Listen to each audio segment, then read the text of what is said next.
Antiques Roadshow guests royal jewelry stuns expert, and the valuation leaves her speechless.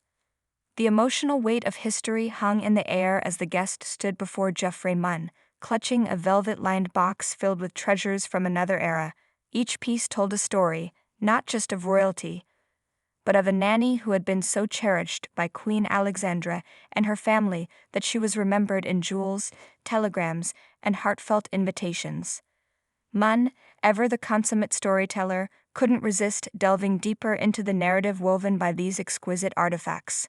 What's extraordinary, he mused, is how personal these pieces are. They weren't just gifts, they were tokens of genuine affection. He carefully lifted a delicate brooch, its enamel work still vibrant after more than a century.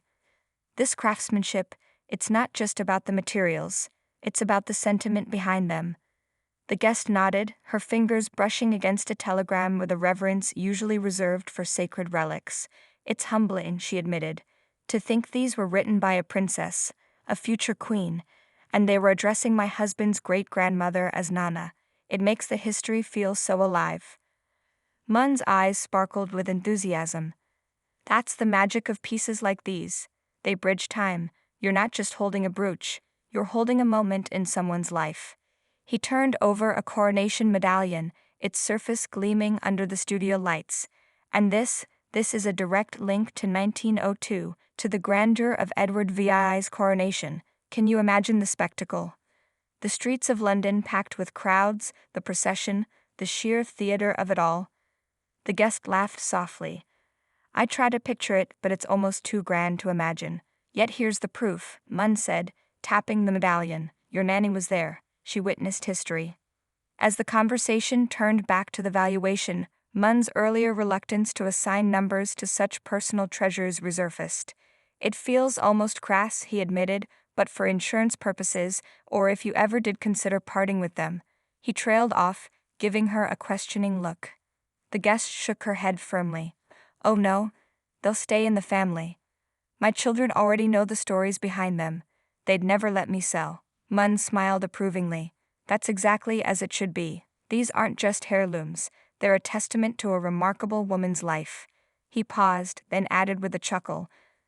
Though I must say, if you had stayed home to decorate today, I'd have missed one of the most fascinating collections I've seen in years. The guest's eyes twinkled. Well, I'm glad I came. Though I'll admit, when I woke up this morning, I nearly talked myself out of it.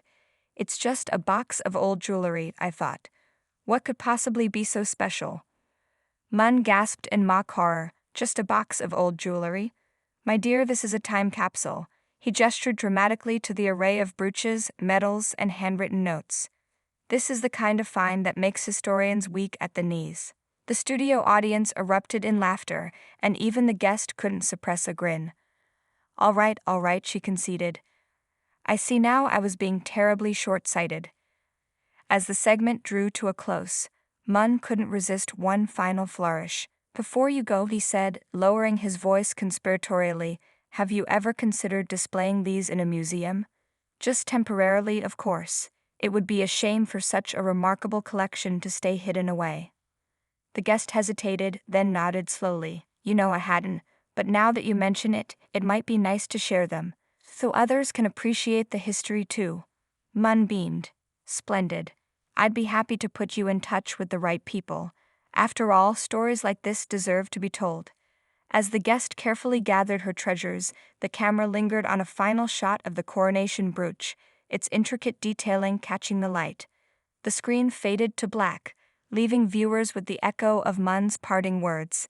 And that, ladies and gentlemen, is why we always say, never underestimate what might be hiding in your attic. The aftermath. A legacy revisited. In the weeks following the broadcast, the guest, who chose to remain anonymous, found herself inundated with letters from viewers, historians, and even distant relatives of the Nolly family. One particularly moving note came from a great-grandniece of Lady Charlotte Nolly, who had long believed that the jewelry had been lost to time. To see these pieces again, after all these years, it's like finding a missing piece of our family puzzle, she wrote. Meanwhile, Munn's suggestion about a museum display quickly gained traction. The Victoria and Albert Museum expressed keen interest in featuring the collection as part of an upcoming exhibit on royal servants and their hidden histories.